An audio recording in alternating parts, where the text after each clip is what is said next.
I shouldn't have been there. That's what everyone kept telling me afterward. But when you're 24, exhausted from pulling double shifts, and your car breaks down in the rain 3 blocks from your apartment, you don't think about which alley might be a shortcut and which might be something else entirely. The rain pelted down mercilessly, soaking through my thin waitress uniform. The black polyester clung to my skin, and my shoes, cheap knockoffs I'd bought on sale, were already ruined, squishing with every step. Lightning flashed, illuminating the narrow passage between 2 buildings that would cut 5 minutes off my walk home. 5 minutes. That's all I was trying to save. The alley was surprisingly clean for downtown Chicago, with neat stacks of crates along one wall and a row of black luxury cars parked in what seemed to be reserved spaces. I hurried past, head down against the rain, clutching my purse, which contained exactly $27 in tips, a tube of almost empty lipstick, and a photo of my mother that I'd carried since her funeral 3 years ago. I was halfway through when I heard it. The sound of glass shattering followed by a muffled thud. I froze, my heartbeat drowning out even the rain for a moment. I should have run, should have pretended I hadn't heard, should have kept walking, eyes forward, mind blank. Instead, I looked. There was a door, heavy steel, painted black to match the brick wall, nearly invisible unless you were looking for it. It stood slightly ajar now, a sliver of golden light spilling onto the wet pavement. 2 men emerged, dragging something between them, something that left a dark smear on the ground that the rain couldn't quite wash away. I gasped. A tiny sound, barely audible to my own ears over the storm. But they heard.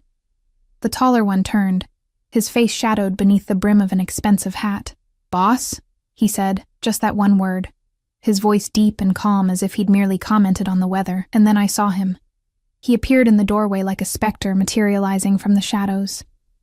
Tall, taller than his men, with broad shoulders perfectly outlined by a suit that probably cost more than I made in 6 months. The light from inside caught on his cufflinks first, small flashes of silver against the darkness, before illuminating a face that seemed carved from marble, all sharp angles and cold perfection. But it was his eyes that held me, dark and penetrating. They seemed to see right through my rain-soaked clothes to the terror beneath my skin. For what felt like an eternity, neither of us moved. Thunder rolled overhead, but the sound seemed distant compared to the roaring in my ears. He stepped forward, his Italian leather shoes somehow repelling the rain and filth of the alley. With each step he took toward me, I felt my chances of escape diminishing.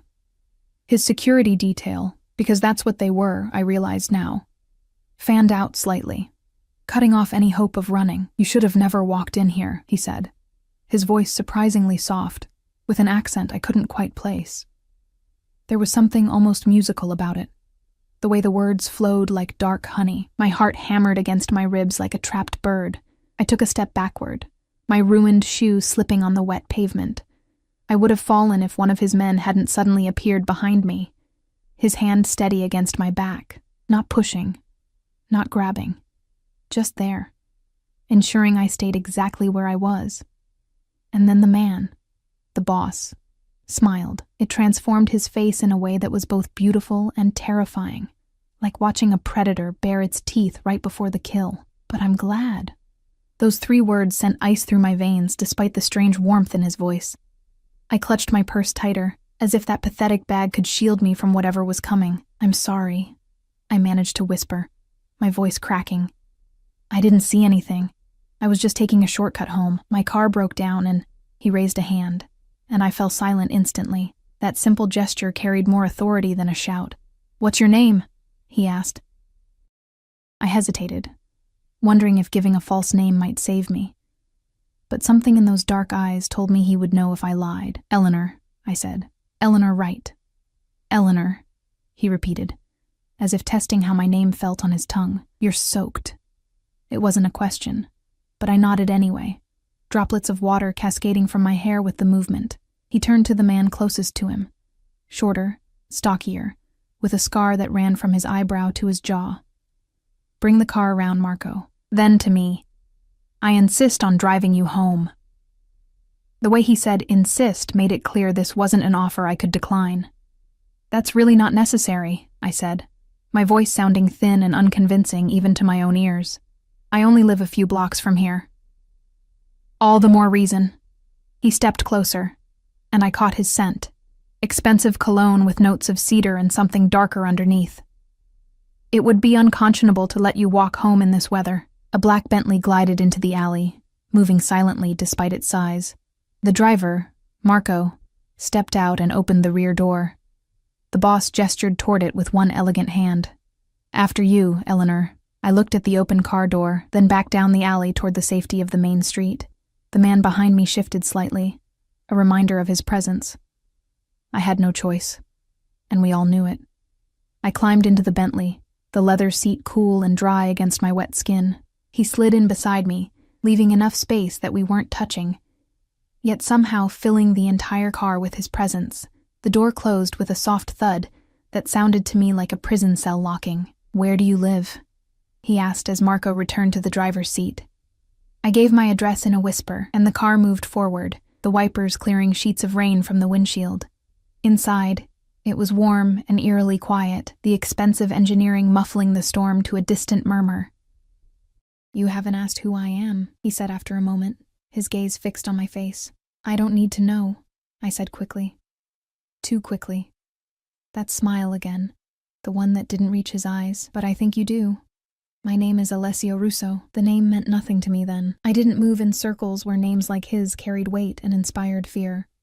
I was just a waitress trying to save enough for night classes, living in a studio apartment with a leaky ceiling and dreams that were getting smaller every day. "I own several businesses in this city," he continued, "including the establishment you happened to pass tonight." "I'm sorry," I said again. "I really didn't see anything." "But you did." His voice remained soft, conversational. "You saw my men removing something from my property. You saw my face. You know my name now." Each statement fell between us like stones dropping into dark water. I gripped the edge of the seat, my knuckles turning white. "I won't tell anyone," I promised. "Please, I just want to go home." "And I'm taking you there," he gestured to the passing streets outside. "See? No detours." I realized then that we were indeed heading directly to my apartment building. Somehow that was more frightening than if he'd taken me elsewhere. "How will you pay for car repairs on a waitress's salary?" he asked suddenly. I blinked, thrown by the change of subject. "How did you know I'm a waitress?" He nodded toward my uniform, still visible beneath my rain-soaked jacket. "The Venetian, one of Giovanni Marconi's restaurants." His lip curled slightly. "Mediocre food, excellent location. The pay is decent," I said, defensive despite my fear. "And the tips are good on weekends, but not good enough to fix whatever is wrong with your car." I didn't answer. He was right. The transmission had been slipping for weeks, and the estimate I'd gotten was more than I could afford. I'd been putting money aside, but at the rate I was saving, it would be months before I could get it fixed.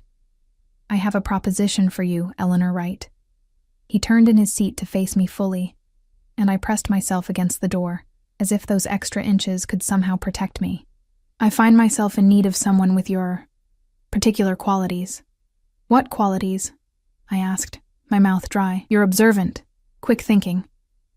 And despite your fear, which is entirely rational, I assure you, you've maintained your composure." His eyes moved over my face, assessing. "Those are valuable traits." The car slowed, pulling up in front of my building. I recognized the cracked concrete steps, the flickering security light that the landlord never fixed. Home had never looked so inviting, or so impossibly far away. "I need an assistant," he said. "Someone who can handle various administrative tasks with discretion and efficiency." I stared at him, certain I'd misheard. "You want to hire me?" "Yes." He reached into his jacket and withdrew a business card. Thick, cream-colored paper with just his name and a phone number embossed in dark ink. "The position pays $15,000 a month plus benefits." My ears rang. $15,000 was more than I made in half a year at the restaurant. That's impossible," I stammered. "Why would you offer me that kind of money?" "Because that's what the position is worth to me." He held the card out between two fingers. "And because we both know this isn't really a choice, Eleanor." There it was, the threat beneath the offer, shimmering like heat on asphalt. I took the card, my fingers trembling. "Think about it overnight," he said, though his tone made it clear what answer he expected. "Call the number tomorrow before noon with your decision." Marco opened my door from outside, holding an umbrella over the opening. The rain had slowed to a drizzle, but the gesture wasn't really about keeping me dry. "One more thing," Alessio said as I moved to exit the car. "If you decide to decline my generous offer, or if you fail to call at all," he paused, his expression softening into something almost regretful. "Well, Chicago is such a dangerous city. People disappear all the time." I stepped out onto the sidewalk, my legs unsteady beneath me. Marco closed the door and returned to the driver's seat without a word. The window lowered, and Alessio looked out at me, his face half in shadow. "Sleep well, Eleanor Wright. I look forward to our partnership." The Bentley pulled away, leaving me clutching his business card in one hand and what remained of my old life in the other. I knew, standing there on that cracked sidewalk, that whatever I decided, nothing would ever be the same again. I trudged up the stairs to my apartment, unlocked the 3 deadbolts I'd installed after a break-in last year, and collapsed against the door once it closed behind me. My uniform dripped onto the linoleum floor, forming a puddle that reflected the single bulb hanging from my ceiling. On my kitchen counter, next to a stack of past-due notices, my phone blinked with messages. 2 from my manager at the restaurant, probably wondering why I hadn't shown up for my second shift. 1 from Jenny, the only friend who'd stuck around after I'd dropped out of college to care for my mother. I ignored them all and walked to the bathroom, stripping off my wet clothes and stepping into a shower that never quite got hot enough. As the lukewarm water washed over me, I tried to make sense of what had happened. I'd witnessed something I shouldn't have. That much was clear. And now Alessio Russo, whoever he really was, had made me an offer that was equal parts lifeline and noose, $15,000 a month. The number echoed in my head as I dried off and pulled on an oversized t-shirt to sleep in. With that kind of money, I could pay off my mother's medical debts, fix my car, maybe even go back to school. All I had to do was tie my fate to a man who'd threatened to make me disappear if I refused. I curled up on my sagging mattress, Alessio's business card on the nightstand beside me. The last thing I saw before exhaustion claimed me was that cream-colored rectangle, glowing faintly in the dim light from the street outside, a passport to salvation or damnation. I didn't yet know which, but I knew which one I'd choose in the morning. Morning came with harsh sunlight streaming through my thin curtains and the distant sound of sirens, Chicago's constant lullaby. I stared at the ceiling, tracing the familiar water stains with my eyes, as reality settled over me like a shroud. Last night hadn't been a nightmare. The business card still sat on my nightstand, innocent-looking in the daylight. I reached for my phone. It was 10:37 a.m. Less than 90 minutes to make a decision that wasn't really a decision at all. I forced myself out of bed and into the kitchen, where I mechanically went through the motions of making coffee. The machine sputtered and hissed, producing a liquid that was more bitter than caffeinated, but it was all I had. As I sipped from my chipped mug, I stared at the card I'd brought with me from the bedroom. Alessio Russo. The name still meant nothing to me, but the power he wielded had been unmistakable. I grabbed my laptop, an ancient thing that wheezed like an asthmatic whenever I asked it to do more than check email, and typed his name into the search bar. The results were surprisingly sparse. A few mentions in business journals about property acquisitions through something called the Russo Group.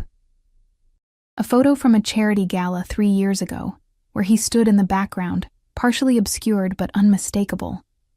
Nothing that screamed dangerous criminal, but nothing that convinced me he was simply a businessman either. My phone chimed with another message from my manager. "Eleanor, if you don't show up today, don't bother coming back at all." I closed the message without responding. It wouldn't matter soon anyway. At 11:45, I picked up the card and dialed the number with shaking fingers. It rang only once before being answered. "Ms. Wright." It wasn't a question. The voice belonged to a woman, her tone professional and crisp. "Mr. Russo is expecting your call. Please hold." There was no music, just silence so complete I wondered if the call had dropped. Then his voice filled my ear, that same musical cadence that had haunted my dreams. "Eleanor, I'm pleased you called." Again, not a question. He'd known I would call. known I had no real choice. "I've thought about your offer," I said, struggling to keep my voice steady. "And I accept." I could almost hear his smile through the phone. "Excellent. A car will pick you up in 30 minutes. Pack whatever you need for today. We'll arrange for the rest of your belongings to be moved tomorrow." "Moved?" I echoed. "I don't understand." "Part of your compensation package includes housing, Eleanor. It's more convenient for everyone." The implications of that statement sent a chill down my spine. He wanted me where he could watch me, but my apartment will be taken care of. Your lease will be paid out. Now 30 minutes. Be ready. The line went dead. I stared at my phone, then around at my tiny apartment. I'd lived here for 4 years.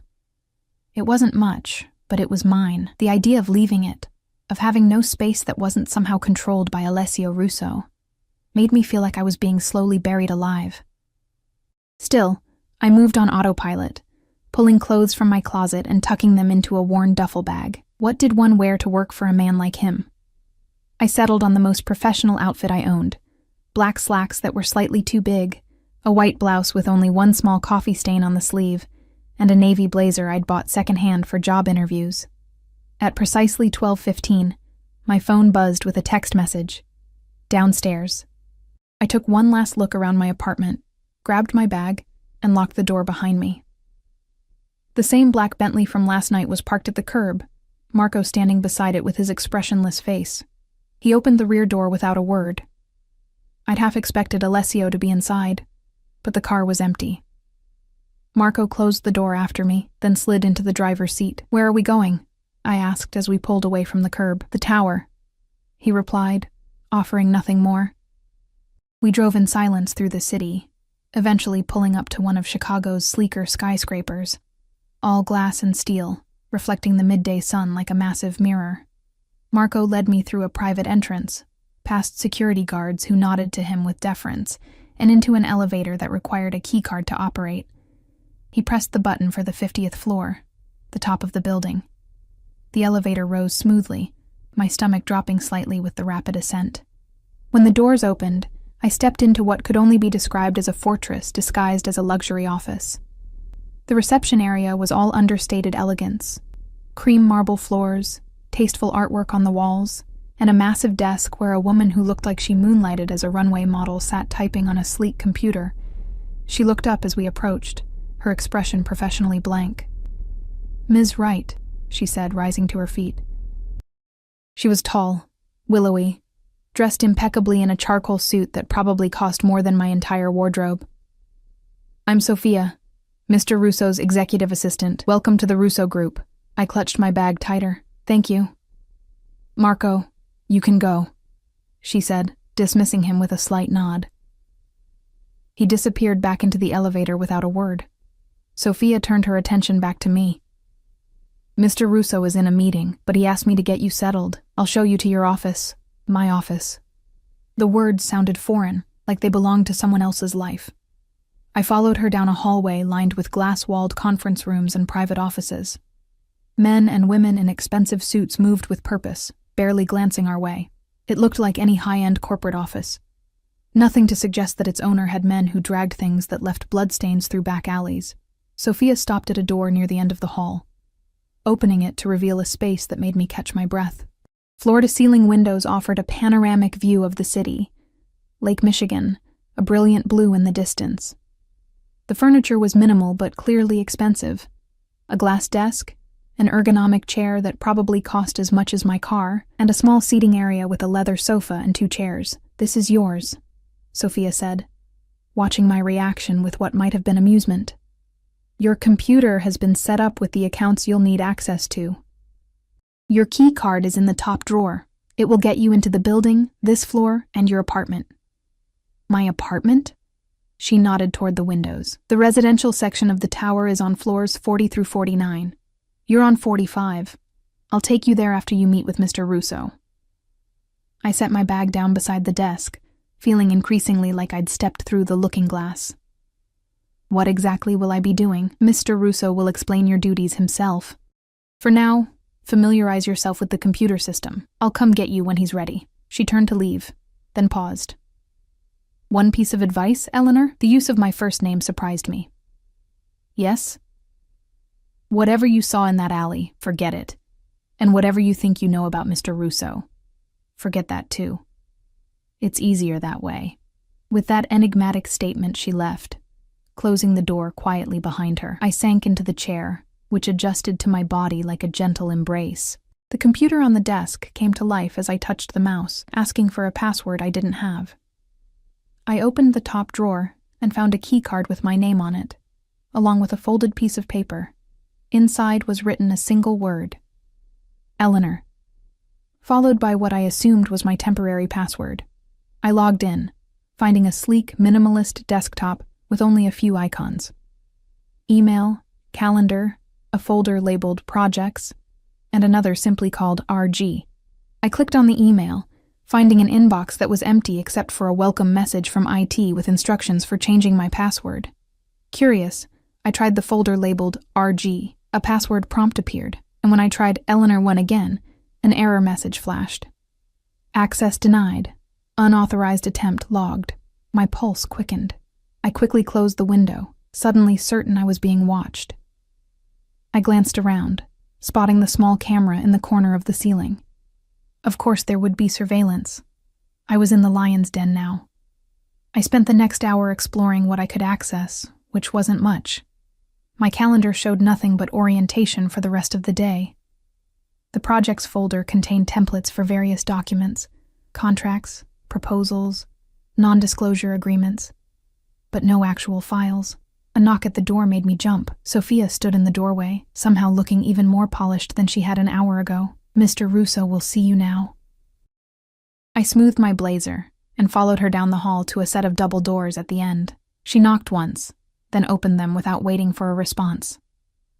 Alessio Russo's office made mine look like a storage closet. It occupied the corner of the building, with 2 walls of windows offering views in different directions. A massive desk dominated one end of the room, while a seating area with leather couches and a wet bar took up the other. The man himself stood with his back to us, looking out over the city like he owned it. Maybe he did. "Sir," Sophia said, "Ms. Wright is here."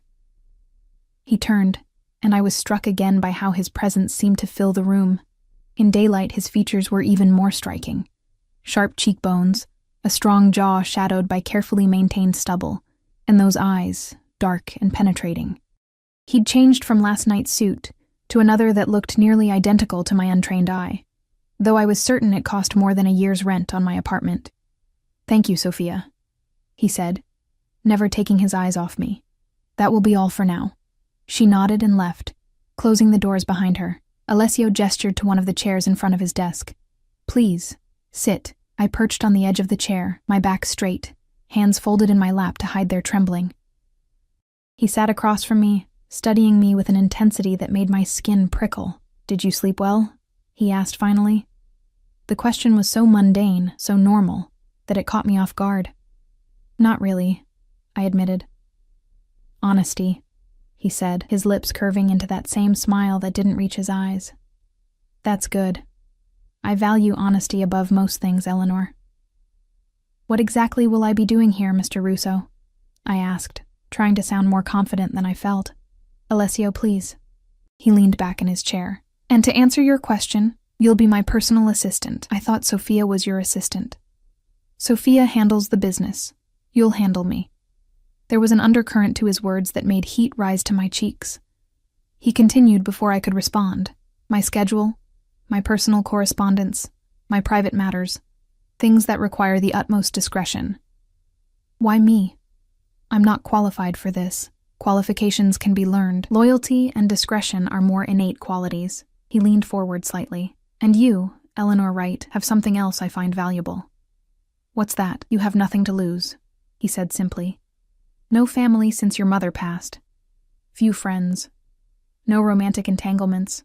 A dead-end job you've already lost. In short, you're unencumbered."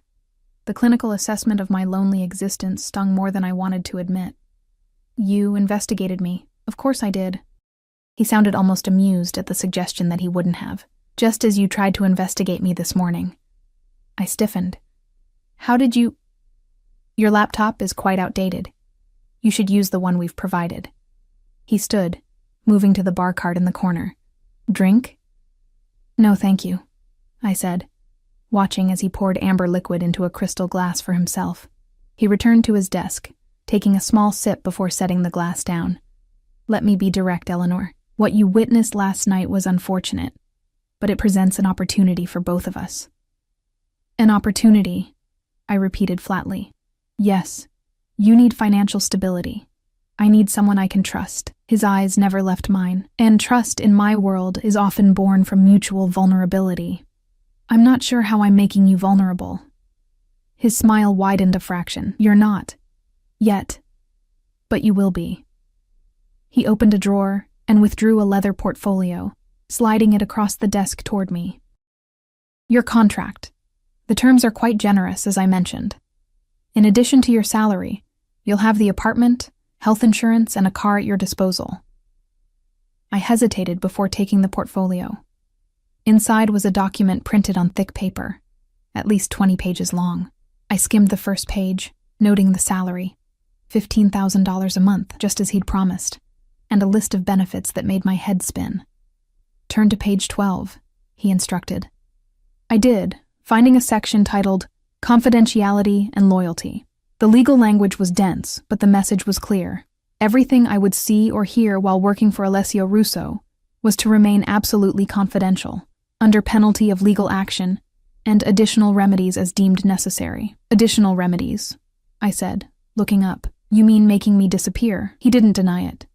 I prefer to think of it as incentivizing discretion. This is insane, I whispered, more to myself than to him.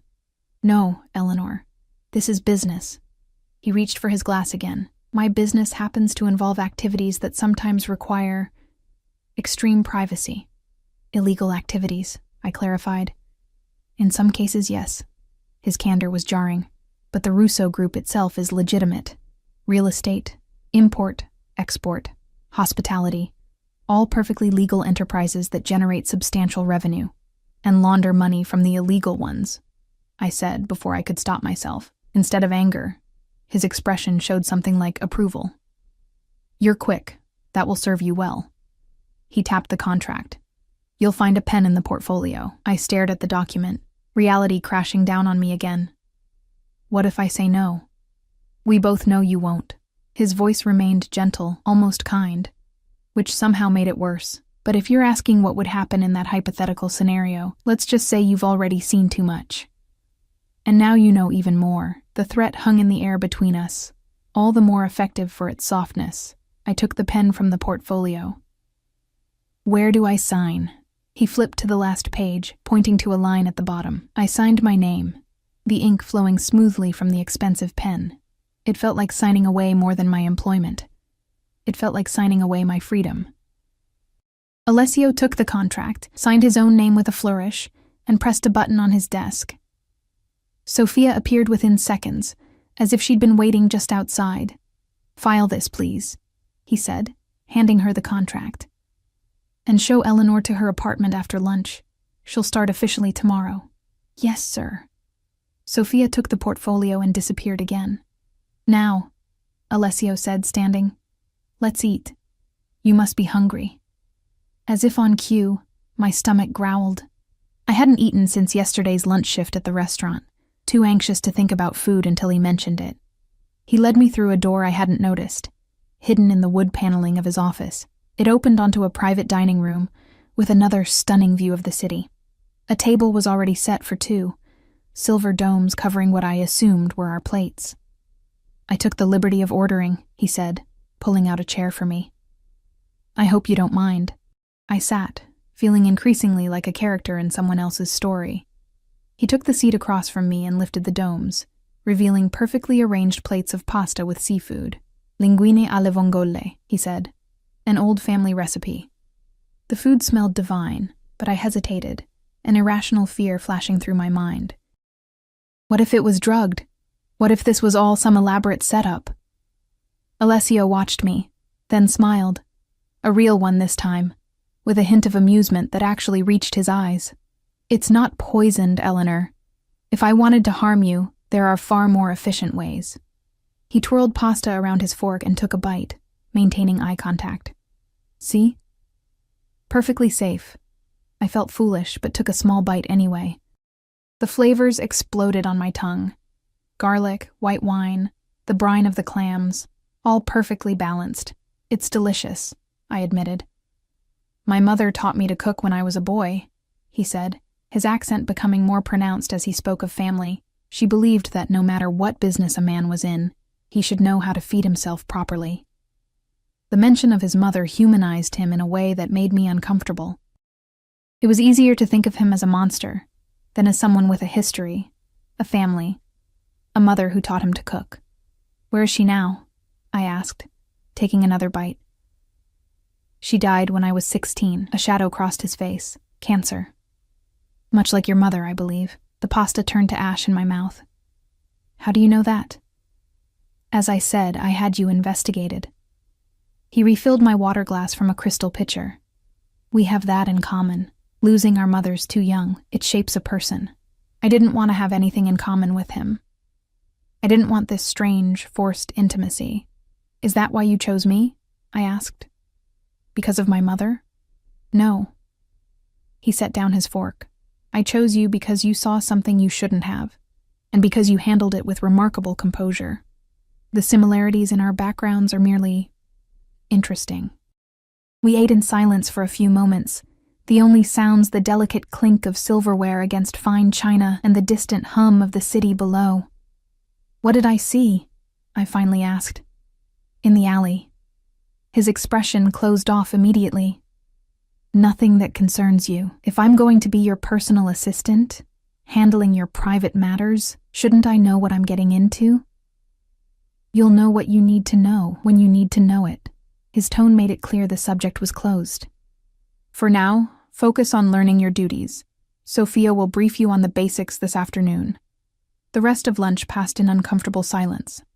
When we finished, Alessio escorted me back to his office and called for Sophia, who appeared so promptly I again wondered if she waited just outside his door all day. Show Eleanor to her apartment and make sure she has everything she needs, he instructed. I have calls until 6, then dinner with the Kavanaughs at 8. Yes, sir, Sophia replied, then turned to me. This way, please.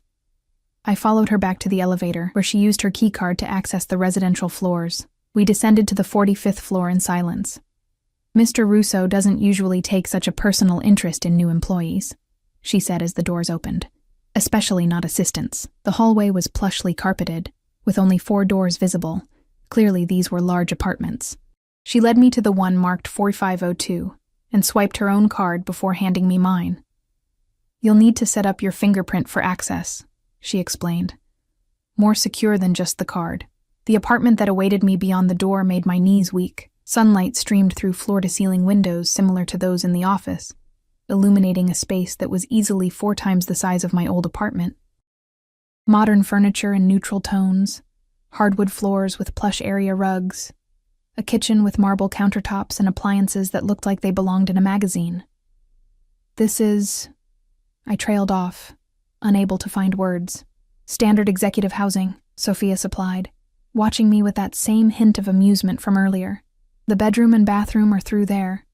Your things will be delivered tomorrow, but the closet has already been stocked with basics in your size. I turned to her, confused. Stocked? How? She shrugged elegantly. Mr. Russo has people for that sort of thing. The idea of strangers selecting clothes for me, knowing my sizes, was deeply unsettling. I walked to the bedroom in a daze, finding a space dominated by a king-sized bed with what looked like Egyptian cotton sheets. The bathroom beyond was all white marble and glass, with a shower big enough for 4 people and a soaking tub by the window. This is insane, I whispered, echoing my words from earlier. You'll get used to it, Sophia said from the doorway. Everyone does. I turned to face her. How long have you worked for him? 6 years. And did he recruit you the same way? Something flashed in her eyes, caution perhaps. No, my situation was different. She checked her watch. I need to get back upstairs. Your keycard works for the elevator, this apartment, and your office. Nowhere else for now. The fridge is stocked, and there's a tablet on the counter with building information. Any questions? I had about 1,000, but none she was likely to answer. No, thank you. Mr. Russo expects you in the office at 8 a.m. tomorrow. Don't be late." With that, she turned and left, the door locking automatically behind her. I wandered back to the living room in a daze, running my fingers over the expensive furniture. This morning, I'd been a waitress about to lose my job, living in a cramped apartment I could barely afford. Now I was, what? An employee? A prisoner in a gilded cage? Both? I moved to the windows, looking out over the city. From this height, Chicago looked almost peaceful, the chaos and grime invisible beneath the geometric perfection of the skyline. People moved like ants along the streets below, each with their own life, their own problems. None of them knew I was up here, watching. None of them knew what had happened to me. The tablet Sophia had mentioned sat on the kitchen counter. I picked it up, finding it already unlocked. The home screen showed apps for building services, food delivery, security, and something called RG Communications. I tapped on the security app, discovering that I could view cameras in the hallway outside my apartment and request security personnel if needed. I couldn't quite decide if the security features were meant to protect me or monitor me. Perhaps both. The food delivery app showed dozens of high-end restaurants that would deliver directly to the building, all apparently included as part of my compensation package. My stomach was still full from lunch, but I bookmarked the page for later. The RG Communications app required a password. I tried Eleanor again, surprised when it worked. Inside was a messaging system, with only 2 contacts available: Alessio Russo and Sofia Ricci. A notification already waited. A message from Sophia. "Orientation materials on your office computer. Review before tomorrow." I set the tablet down, suddenly exhausted. The adrenaline that had been keeping me going since last night was fading, leaving me hollow and drained. I made my way back to the bedroom and sat on the edge of the bed, running my hand over the silky bedspread. What had I gotten myself into? More importantly, was there any way out? I thought of the contract I'd signed, with its ominous additional remedies. I thought of whatever it was that Marco and the other man had been dragging through that alley, something that left a dark smear on the wet pavement. I thought of Alessio's eyes, cold and calculating even when his smile seemed warm. No, there was no way out. Not yet, anyway. I kicked off my shoes and lay back on the bed, intending to rest for just a moment before exploring the apartment further. Instead, I fell into a deep, dreamless sleep, the sleep of the condemned who knows that tomorrow will bring challenges they can't begin to imagine. The shrill beeping of an unfamiliar alarm jolted me awake. For a disorienting moment, I couldn't remember where I was. The bed was too soft, the room too spacious, the light filtering through floor-to-ceiling windows too bright. Then it all came rushing back. The alley, Alessio Russo, the contract I'd signed. I sat up, realizing I was still in yesterday's clothes, now hopelessly wrinkled. The digital clock on the nightstand read 6:30 a.m. I had an hour and a half to prepare for my first official day as the personal assistant to a man who had essentially blackmailed me into working for him. I dragged myself to the bathroom, gasping again at its luxury. The shower had multiple jets and a digital control panel that took me several minutes to figure out. When I finally got the water running, it was perfectly hot, with pressure that made my old apartment's shower feel like a leaky faucet in comparison. After showering, I wrapped myself in a plush towel and ventured to the walk-in closet Sophia had mentioned. What I found inside made me freeze. Rows of clothing, dresses, blouses, slacks, skirts, all with designer labels I recognized but had never been able to afford. Shoes lined one wall, handbags another. Everything looked to be exactly my size. I ran my fingers over a silk blouse, the price tag still attached. $800 for one shirt. My entire wardrobe from my old apartment wouldn't add up to the cost of 3 items in this closet. With trembling hands, I selected the most conservative outfit I could find. A charcoal pencil skirt, a cream blouse with a high neck, and a fitted black blazer. The clothes fit perfectly, which was both convenient and deeply unsettling. How had they known? Who had been watching me closely enough to know not just my size but my proportions so precisely? At 7:45, I made my way to the elevator, my keycard granting me access to the 50th floor. The office was already humming with activity when I arrived. Sophia sat at her desk, typing rapidly, her posture perfect. She looked up as I approached, Good morning, she said, her eyes scanning my outfit with approval. Mr. Russo is already here. He wants to see you right away. My stomach tightened. Is something wrong? Not that I'm aware of. His coffee is on your desk. Bring it with you. She returned to her typing, dismissing me. I found a steaming cup of coffee on my desk, black and fragrant. Carrying it carefully, I made my way to Alessio's office. The double doors were closed. I hesitated, then knocked softly. Come in.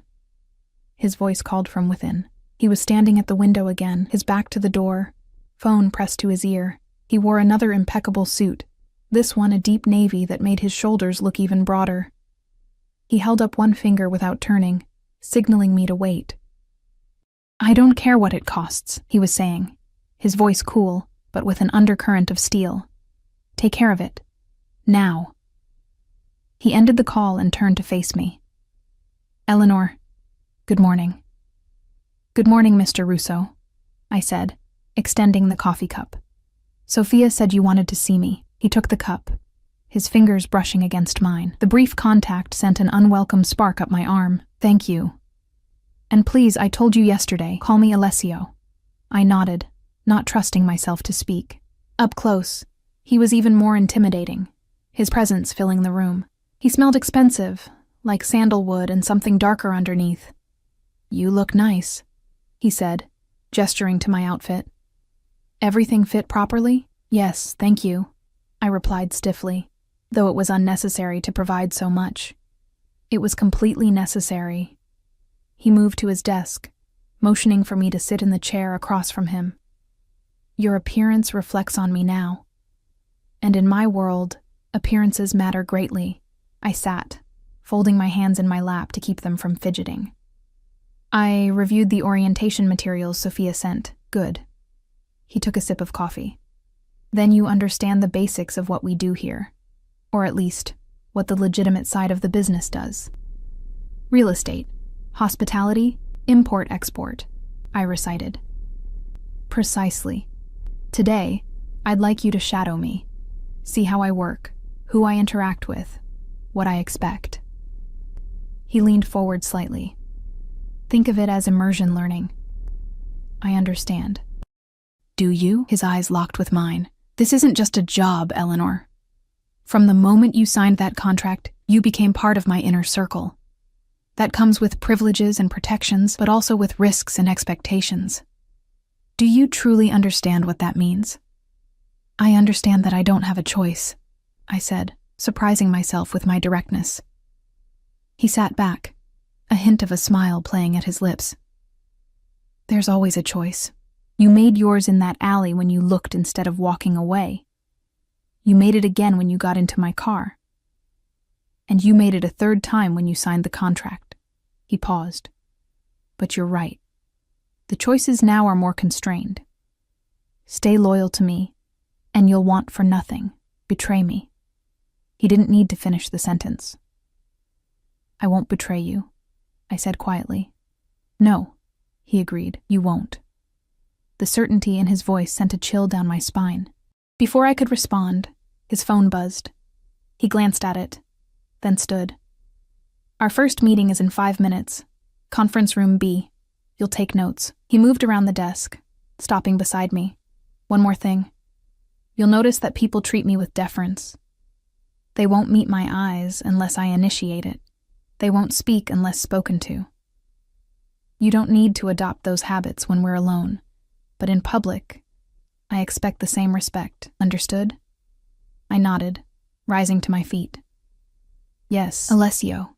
His name felt foreign on my tongue, intimate in a way that made me uncomfortable. He noticed my hesitation and smiled, that predatory smile I'd seen in the alley. You'll get used to it, he said, echoing Sophia's words from yesterday. Come. I followed him to a large conference room where about a dozen people already sat, all in expensive suits, all looking tense. The room fell silent as we entered. Everyone stood. I noticed that, just as Alessio had said, no one made eye contact with him. Their gazes dropped to the table or fixed somewhere over his shoulder. Alessio moved to the head of the table, while I took the chair to his right, opening the tablet I'd grabbed from my office on the way. For the next 2 hours, I watched and listened as he conducted a meeting about property acquisitions in the West Loop. On the surface, it was like any corporate meeting: budget discussions, timeline reviews, marketing strategies. But underneath ran a current of fear that was almost palpable. When Alessio asked questions, people answered immediately, often with voices that trembled slightly. When he expressed displeasure, even mildly, faces paled. This wasn't respect, it was terror. As the meeting concluded and people filed out, a man in his 50s lingered. He was well dressed, but with a slight shabbiness around the edges. Cuffs a bit frayed, shoes a bit scuffed. Unlike the others, he approached Alessio directly. "Mr. Russo," he said, his voice steady but with an undercurrent of desperation. "A moment of your time, please." Alessio regarded him coldly. "Mr. Donovan, I believe I made myself clear last week." "Sir, please. The extension. Just 30 more days. My wife's medical bills are not my concern," Alessio interrupted. "The payment is due tomorrow, as agreed." "But the interest, it's impossible."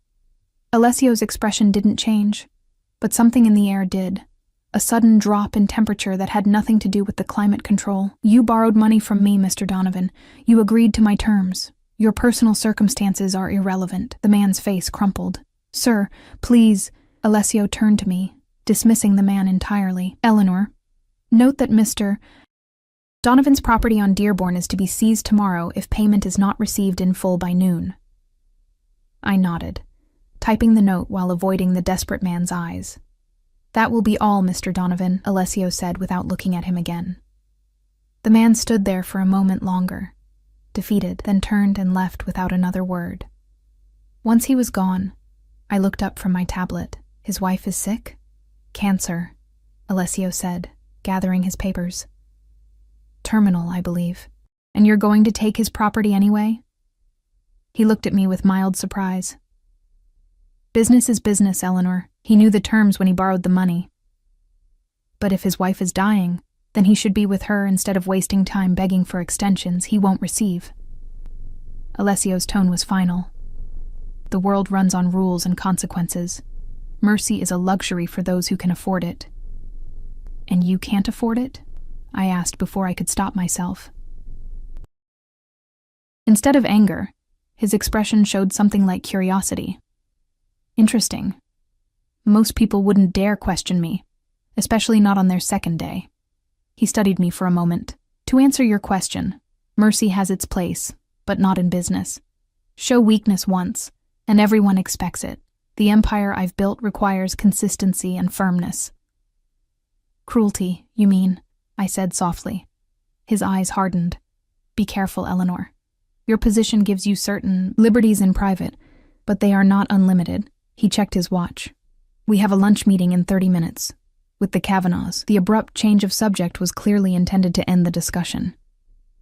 I followed him out of the conference room, my mind still on Mr. Donovan and his dying wife.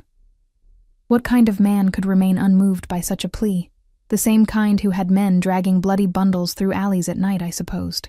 The rest of the morning passed in a blur of meetings and phone calls. Alessio moved through his schedule with efficiency and authority, never raising his voice but commanding absolute obedience with just a look or a word. I took notes, fetched coffee, and learned the names of key players in his organization.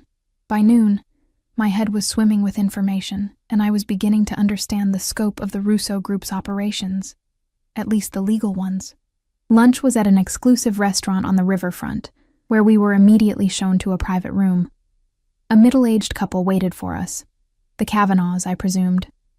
The man was tall and distinguished with silver hair, the woman blonde and expensively preserved, her face tight from too many procedures. "Alessio!"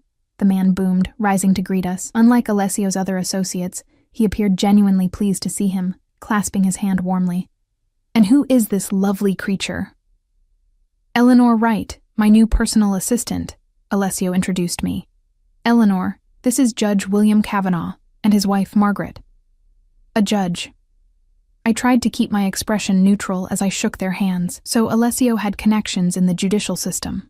Of course he did. "Charming," Margaret Kavanaugh said, her eyes evaluating me with cool assessment. You do have excellent taste, Alessio. The implication in her tone made me flush. Alessio merely smiled, pulling out my chair for me before taking his own seat. How is your daughter, William? Alessio asked as waiters appeared with wine and appetizers. Still enjoying Harvard Law? Very much so, the judge replied. Thanks in no small part to your scholarship foundation. We can never repay your generosity. No need, Alessio said smoothly. Supporting bright young minds is reward enough. Though I do have a small favor to ask regarding that matter we discussed last week. The judge's expression sobered immediately. Of course. I've reviewed the case files. I believe I can help. They moved on to discussing what was clearly court business, speaking in vague terms about arrangements and favorable outcomes. I kept my eyes on my notepad, pretending not to hear what was clearly judicial corruption happening right in front of me. Margaret Kavanaugh watched me with amusement. First week? She asked during a lull in the men's conversation. Second day, I replied, taking a sip of water. Ah. She smiled knowingly. It gets easier, you know, once you understand how things work in Alessio's world. And how do things work? I couldn't help asking. She leaned closer, her voice dropping to a conspiratorial whisper. Everyone has a price, dear. Everyone. The sooner you accept that, the happier you'll be. She glanced at her husband, then back to me. William was a crusader once, all about justice and ethics. Now our daughter attends Harvard on a full scholarship. We summer in the Hamptons, and retirement will be very comfortable indeed. Her perfectly manicured hand reached for her wine glass. That's what Alessio does. He finds what you need most and offers it to you. The price is usually less than you'd expect, but more than you want to pay. I thought of my own situation. Financial security in exchange for complicity in whatever Alessio was involved in. And if you refuse? Margaret's smile didn't waver, but her eyes grew cold. No one refuses Alessio Russo. Not for long, anyway. The lunch meeting concluded with handshakes and promises to meet again soon. As we left the restaurant, I noticed two men flanking us, security I hadn't seen arrive. They moved with practiced efficiency, scanning the surroundings as they escorted us to the waiting Bentley. Is that necessary? I asked, as Marco opened the car door. Always, Alessio replied, gesturing for me to enter first. In my position, precautions are essential. Once inside the car, he loosened his tie slightly, the first hint of informality I'd seen from him. What did you think of the Kavanaughs? I hesitated, unsure how honest I should be. Don't censor yourself, he said, reading my expression. I value your observations. They're corrupt, I said bluntly. He's a judge accepting bribes, and she's proud of it. Alessio's lips curved into a smile. Direct and accurate. Good. He looked out the window as Chicago passed by. William wasn't always corrupt. 10 years ago, he was untouchable. A crusader, as Margaret said. Then his daughter got into Harvard, but they couldn't afford it. Pride wouldn't let him take loans. So you offered the scholarship. I recognized an opportunity. His tone was matter of fact. Everyone has a vulnerability, Eleanor. For some, it's money. For others, family. For William Kavanaugh, it was his daughter's future. And for you? I asked. What's your vulnerability? His eyes snapped to mine, suddenly intense. That's not a question you're ready to ask yet. The car fell silent as we continued back to the tower. I replayed the day's events in my mind. The ruthless dismissal of Mr. Donovan, the casual corruption with the judge, the way everyone around Alessio seemed to both fear and need him. The world he occupied was so far from anything I'd experienced, governed by different rules and darker principles. You're quiet, he observed as we pulled up to the tower. Just processing, I replied. He nodded. There's a lot to take in. You're doing well so far. The unexpected compliment caught me off guard. Thank you. We have one more meeting this afternoon. Then I'd like you to join me for dinner. It wasn't a request. Dinner? I echoed. Yes. There are things we need to discuss privately. A flutter of anxiety rose in my chest, but I nodded. Of course. The afternoon meeting was with Alessio's legal team, a group of sharp-suited men and women who spoke in technical terms about shell companies and offshore accounts. I took notes diligently, understanding enough to know I was witnessing sophisticated financial crimes. but not enough to grasp all the details. By 6 o'clock, my head was pounding with information overload. Alessio dismissed the legal team and turned to me. "You did well today." "I didn't do anything," I said. "I just watched and took notes." "Sometimes that's the most important job." He closed his laptop. "Go to your apartment and change, something formal. I'll send Marco for you at 8. "Where are we going?" I asked. "My residence." He stood, signaling the end of the conversation. 8 o'clock. I returned to my apartment, my mind racing. Alessio's residence, not his office, not a restaurant, but his home. The personal space of a man who kept everything about himself carefully controlled. I wasn't sure if I should be flattered or terrified by the invitation. In the walk-in closet, I found a section of evening wear I hadn't noticed that morning. After deliberating, I selected a simple black dress with a modest neckline but a back that dipped just low enough to be elegant without being provocative. I paired it with the lowest heels I could find and minimal jewelry. At precisely 8 o'clock, my phone buzzed with a message from Marco. I took the elevator down to find the Bentley waiting, its engine purring softly in the evening air. We drove north along Lake Shore Drive, eventually turning onto a private road that wound through an exclusive neighborhood of mansions set far back from the street. Marco pulled up to a gate, where security guards checked his ID before waving us through. Alessio's home was a modernist masterpiece of glass, steel, and stone, perched on a bluff overlooking Lake Michigan.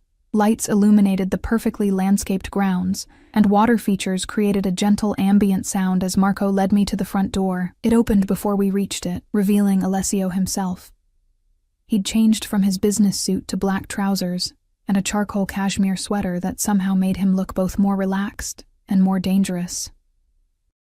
"Eleanor," he said, his eyes moving over me in a quick assessment. "You look lovely. Come in." I stepped into a soaring entryway with a view straight through to the lake beyond. The interior was minimalist but warm, with natural materials and strategic lighting creating an atmosphere of understated luxury. "Your home is beautiful," I said, meaning it. "Thank you." He led me through to a spacious living area, where a table had been set for two beside a wall of windows. "I designed it myself." "You're an architect too?" "No, but I know what I like." He gestured to a chair. "Please sit. Would you like wine?" "Yes, please." I needed something to calm my nerves. He poured red wine into crystal glasses, then took the seat across from me. "I imagine you have questions after today." "About 1,000, I admitted. "Ask." I took a sip of wine, rich and complex, probably worth more than what I used to make in a day. "What do you really want from me, Alessio? Why am I here?" He considered me for a long moment. Directness. "I appreciate that." He swirled the wine in his glass. "What I told you before is true. I need someone I can trust, someone unencumbered, someone who understands discretion. Because I witnessed something in that alley. That was the catalyst, yes, but it's more than that." He set his glass down. "I've been watching you, Eleanor, even before that night." A chill ran through me. "What do you mean?" "The Venetian, Giovanni Marconi's restaurant where you worked. It's one of several businesses he operates on my behalf." His eyes held mine. "I've seen you there, working double shifts, never complaining, always observant. The customers loved you because you remembered their preferences. The staff respected you because you worked harder than anyone. You were watching me?" The idea was disturbing. "Why?" "Initially, because Giovanni mentioned he had an employee who seemed different from the others. More intelligent, more observant, wasted on serving pasta." Alessio leaned forward slightly. "I make it a point to be aware of people with potential. So that night in the alley was coincidence," he finished for me. "A fortunate one, as it turns out. It accelerated a process I was already considering." My mind reeled. All those months of struggling, of working myself to exhaustion. And he had been watching, evaluating me like some kind of specimen. "What was happening that night?" I asked. "What did I see?" Alessio was silent for a moment, weighing how much to tell me. "A betrayal was being addressed," he said finally. "One of my employees was selling information to a rival. The consequences were severe. You had him killed." I whispered. I protected what's mine. His voice remained calm, matter of fact. In my world, betrayal cannot be tolerated. Mercy is seen as weakness, and weakness invites attack. A server appeared silently, bringing our first course, something delicate involving scallops. I hadn't even noticed Alessio's signal for service. The food looked exquisite, but my appetite had vanished. You're afraid now, Alessio observed once we were alone again. Shouldn't I be? I countered. No. His answer was immediate. Not as long as you're loyal to me. He picked up his fork. Try the scallops. My chef trained in Paris. I took a small bite, the food turning to ash in my mouth despite its obvious quality. What exactly does loyalty to you entail? For now, learning, observing, keeping my confidences. He ate with the precise movements of someone who appreciates fine dining.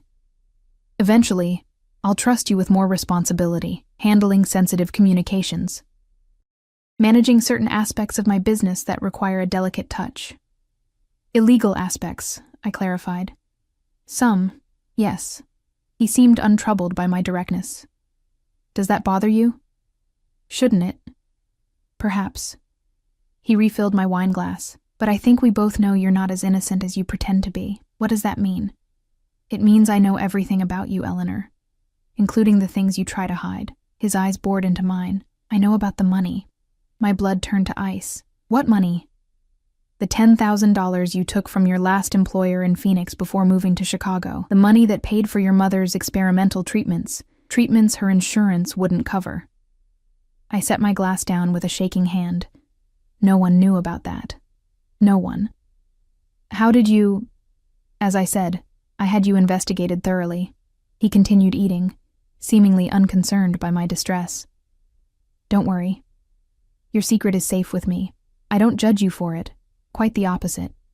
It shows resourcefulness, determination, a willingness to do what's necessary for someone you love. It's not the same as what you do, I said, my voice barely audible. Isn't it?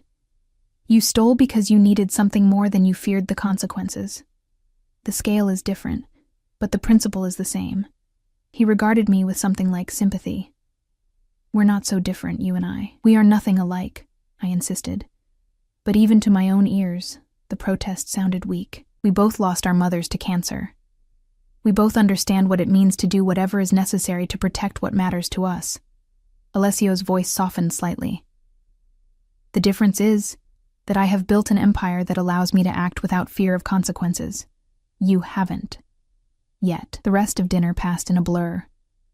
Course after exquisite course appeared and disappeared, accompanied by wine pairings I barely tasted.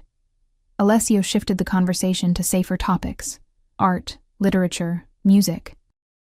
He was surprisingly well-versed in all three, and despite myself, I found him engaging and knowledgeable. In another context, with another man, it might have been an enjoyable evening. After dessert, a delicate confection of chocolate and berries, Alessio led me to a terrace overlooking the lake. The night air was cool but not cold, the stars obscured by Chicago's light pollution, but the moon bright enough to cast rippling reflections on the water below. Beautiful, isn't it? He asked, standing close enough that I could feel the heat from his body. Yes, I admitted. I come out here to think sometimes, to remind myself what I'm building, what I'm protecting. He turned to face me. Do you know why I really brought you here tonight, Eleanor? My pulse quickened. Why?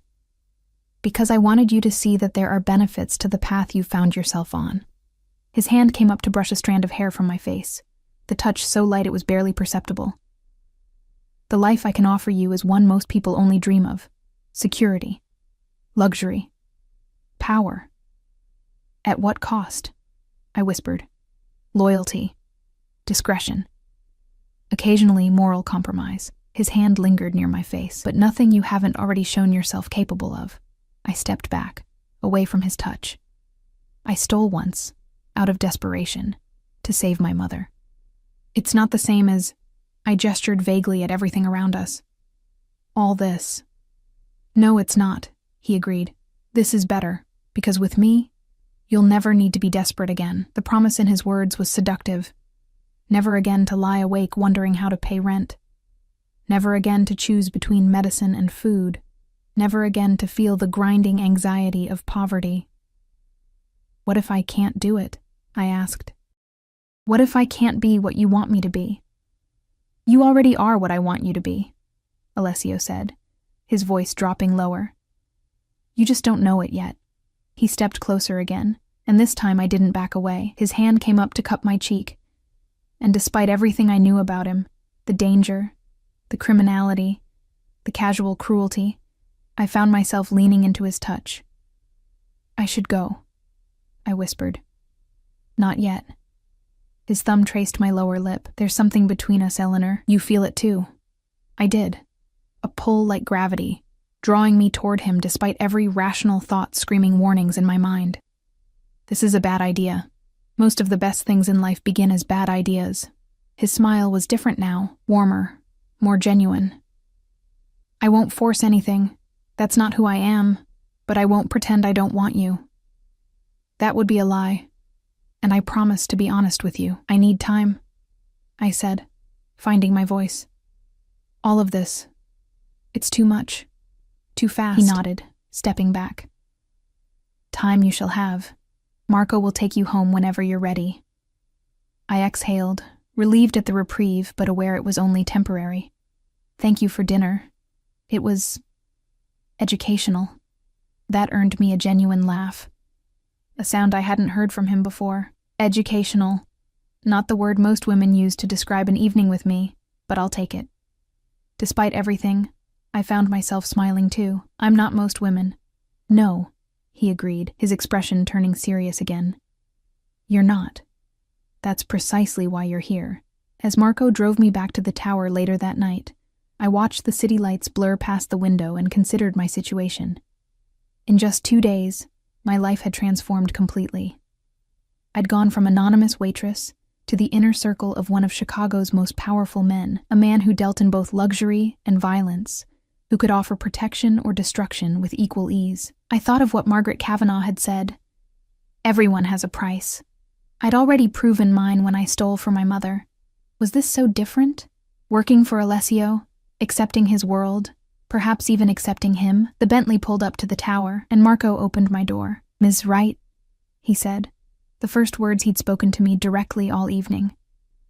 "Thank you, Marco," I replied. He nodded, his expression softening fractionally.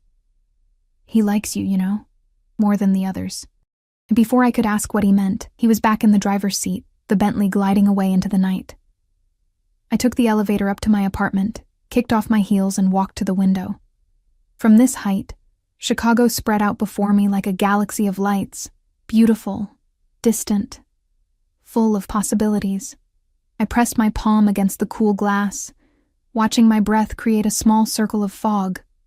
6 months ago, my mother had died in a hospital room that smelled of disinfectant and despair. 3 days ago, I'd been trudging home in the rain, my future as gray as the clouds above. Tonight, I stood in a luxury apartment, wearing a dress that cost more than my old car, with the taste of fine wine still on my lips and the ghost of Alessio Russo's touch on my skin. I didn't know what tomorrow would bring. I didn't know if I could survive in Alessio's world, with its beauty and its brutality, but I did know one thing with absolute certainty. I was never going back to my old life. For better or worse, my path was now bound to his, and somewhere deep inside me, in a place I wasn't ready to acknowledge, I didn't want it any other way.